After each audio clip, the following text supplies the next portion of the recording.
कहाँ है समझ दिया? अरे का लागल बड़ मर्दे कहीं चाय वही मंगावो लो पियल जाओ। अरे मर्द का चाय वही मंगईब कहिए लो स्टूडियो के तो यही तरह काम धंधा बंद भइल खैनियो पर आफत पड़ल बा। तो भैया बात तू सही कहत रहा। लॉकडाउन में जौन हाल भइल बनू अब केने से धोत हो गाना उन्हें गावे वाला लड़का कौन नहीं चलो कथो देखा ना बड़ा सा गाना कहां लोग कतर से गाना एगो लड़का कहत रहे तो कहत रहे कि भैया गाना ना गावे कर फोन करी का करे बोलावा 2 रुपया आमदनी न होई। बोलाई का हां का बुलावा मर्द कहे ले स्टूडियो खाली पड़ल बा आई तो बेचारा 2 रुपया भेटाइबे न करी। बहुत दिन से कहत रहा वो हां बहुत दिन से कहत रहे भैया गाना के फोन करो तो फोन कर बा नंबर तो बा कर भेज लगाओ लगाओ नंबर वाला। हेलो हेलो हाँ हेलो राहुल। हाँ भैया प्रणाम। अरे खुश रखो सुन लगा। अरे हाँ सांबेरी भैया नु। हां कने कहत रहा गाना गावे के गई बा। अरे हाँ भैया गावे के पाहू कबे से इंतजार करत तनी भैया तू फोन कर बाड़ा कहां भैया हम तो बानी रघुनाथपुर में। अच्छा हम तो रघुनाथपुर बानी। कहाँ भैया? देखो एगो रघुनाथपुर का जस्ट होइबा नु देखो बाबा एथी रिकॉर्डिंग बा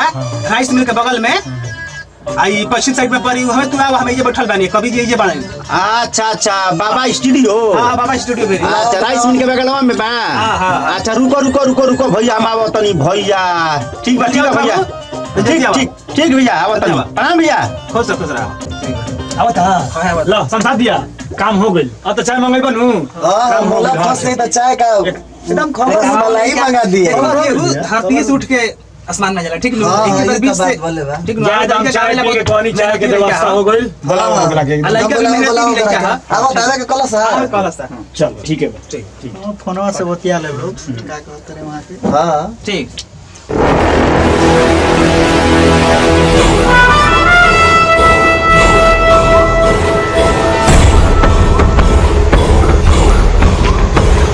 कहाँ बा बाबा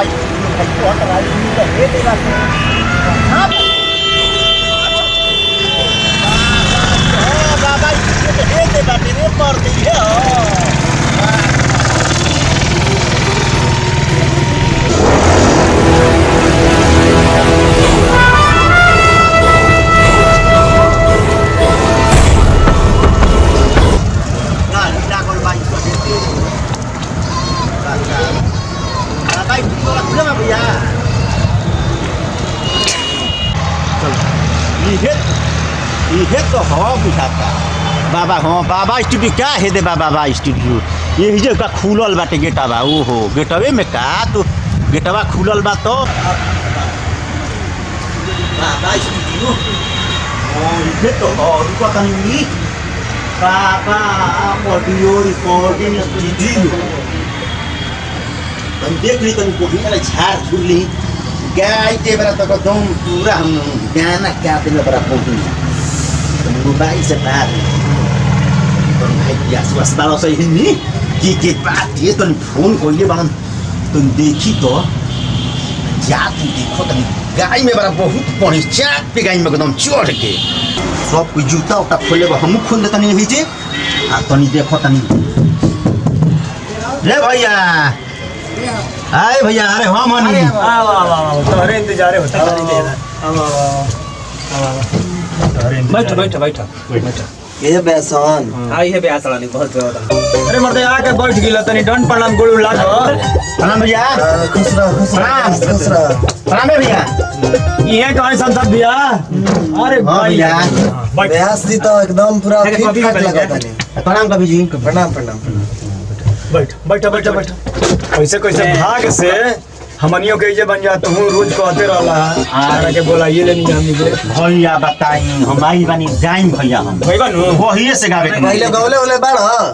ना भैया पहले तो गइले बानी लेकिन हइसन बड़ घर में नइखी गइले तब कहां गइले हम भैंस चरावत रहनु तब गइले बानी खेत में गइले बानी हइसन बड़ घर में नइखी गइले आवाज देखले बनी भैया बढ़िया आवाज हां गाली हम गाली ठीक है बात बेस के गावावल जाओ का कह जाओ ठीक है बा चल चलो हमें भीतरी चले के बगावे के भैया हमें भीतरी चलो ना हो में हां हां ए भैया है चश्मा लगा ली का लगा लो बढ़िया लगी लगा लो हां चलाओ आओ तारा के पहुंचाई तो चलो आई खोला गेट आई देख लो ये अपने से हां देखो देखो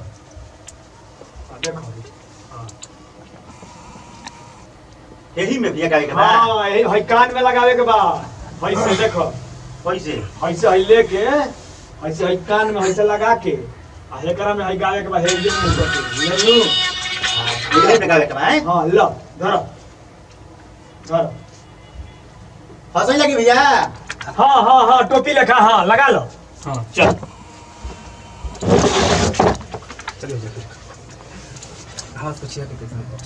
चली कभी जी उनका के इशारा करी लागत कि मोला फंस गइल ना। हां हां हां इशारा करी गवाई उनका के गाई लेके गाई तने गोड़ ओड़ लाग लो आय तने गोड़ ओड़ लाग ली तनी सरस्वती जी बाड़ी नु सरस्वती मैया के हम गोलावा तनी जय हो मैया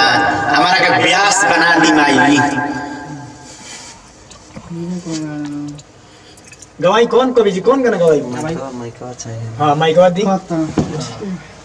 गवाई तो कौन गाना गवाई सुनी हाँ ध्यान से ब्यास हेलो हां आवाज जाता ब्यास हां कवि जी आवता जाता नु हां आवता बढ़िया ले हां बढ़िया से होता ध्यान से सुन हां जैसे हम गाइब अच्छा वैसे ही तू गई है अच्छा ठीक नु हम अपन गाना नहीं गई ना अपन गाना मत गई पहले तार टेस्ट लिया था ये स्टूडियो में गई बड़ा अच्छा तो रिदम पर तार टेस्ट लिया था कि कैसन गावत तारो अच्छा जैसे हम गाई वो सही गई है ठीक है गवाई नु ना ना तो ठीक बा ठीक बा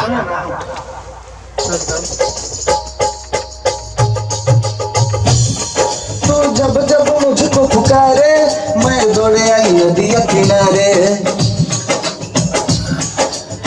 तू जब जब मुझको पुकारे मैं दौड़ी आई लंगटे उधारे अरे मर्दे ई का गाओ तारा मर्द कहीं का यही कहला गई है अरे ब्यास आजी हम इधर बोली हां यार हम का गोनी जोन हम गावत तनी तोवन में तहरा गावे के बा लमटे उधारे कोई ले बोलो जो मनोगा का वतन कौन है गाई हम का लगटे उघारे आवे के बा अच्छा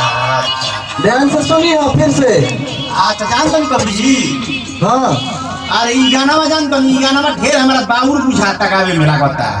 है ये चोर जाता का वतन तो कहां बा हे ये चोर जाता वहां पे हां बोली अरे मर्दे बोली लगे जौन उतर जावत उहे गावस जौन उतारो त तोने गावत देखो हई हम जौन गावत तनी उहे गई ह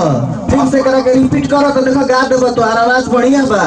दोसर गाई ना दोसर गाना कोनो गा अरे दोसरो गई ह पहले करा के गा लो हां कैसे बोली पहले आव ध्यान से सुनी ह तू जब जब मुझको पुकारे मैं दौड़े आई नदी के किनारे तू जब जब मुझको पुकारे मैं दौड़ी आई लंगटे उधारे इसी का पहले बड़े के ब्यास हला से बड़ा गाड़ी स्टूडियो नु ह ए लंगटे उघारे आ पैदल आवे के बाद बाधारी में गावत तारा हाय कौन ब्यास के बुला देले बड़ा रे मत इनका तुका बोले तारा के भाई सब बैठल बानी हां स्टूडियो में बड़ो ए भाई सुनो अच्छा अच्छा का कहत कभी जितन देख के वहीं से ए भैया सुनी ओ कोनो दोसर गाना गाई हमरा जानत नहीं कि का दिन गाई हमरा चोर जाता ऊपर ए कवि जी दूसरे गवाई इनका से एक ब्यास की मर्द झलास ले आले एल बड़ा लो अच्छा गाली हम चाहे का आफत बोल जमीनी के स्तर करहन तन ब्यास कहा तारा की चाय पिया हुआ अरे का कहनी है ए ब्यास हां आवाज आता नु हां आवत तो छोड़ दो तारा बस करे के गाना दूसर गाना गाव हां ठीक बा गुरुजी बिना रिदम के गई ह अच्छा मिले सादा गाव रिदम नहीं लागत अच्छा ठीक बा गवाई ऐसा जैसे गाई हां फिर वो सही गई ह ठीक बा गुरुजी ठीक नु ठीक बा तो गई ह हम अभी गावत तनी सुन ध्यान से अच्छा धीरे धीरे प्यार को बढ़ाना है हद से गुजर जाना है ठीक बा सुनी धीरे धीरे प्यार को बढ़ाना है चढ़ के उतर जाना है मर्द फंस गई फंस गई बाधारी में बड़ा के चढ़ के उतर जाना है बड़ा स्टूडियो में अरे एक आदत में हो गइल बा भैया ए चढ़े उतरे के चढ़ के खाली कहते ब्यास वैसा ना ब्यास के धोके नहीं छोड़ लो जय दादा कट तारा सुनाओ तरीके की का कहत रहन अरे भैया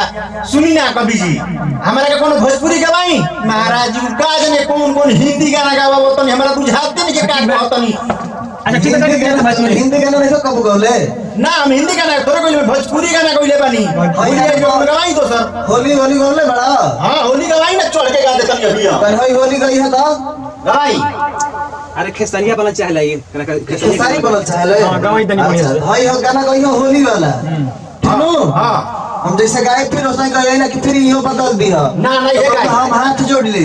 ना ना ना कवि जी गाय गाय में है भैया ध्यान से सुन लिया का कहता नहीं कवि जी ध्यान से सुन के गई हो ठीक है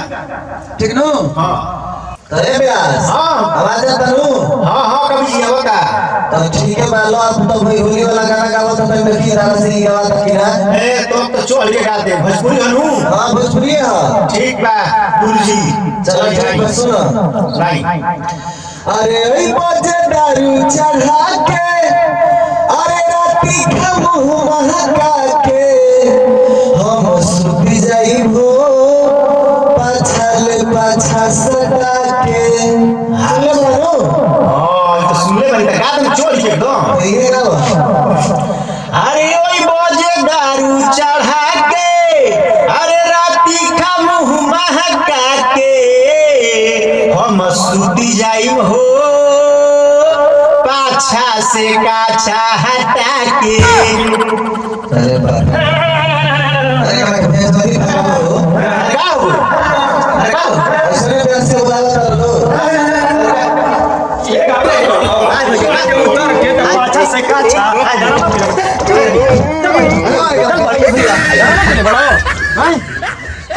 हमनी के जननी है जे कि एगो चायो के अगर हां कइल मर्दे उतार के त चढ़ा के इको जीवे कर डरा मारे मर्दे कहीं का ऐसा ऐसा प्यास जस्तो स्टूडियो के नाम है हंसवा ए मर्दे उतार के त चढ़ के डरा मा कोई ले बारे करपट फाड़ देबो भाई बुझते नहीं करतू हमरा के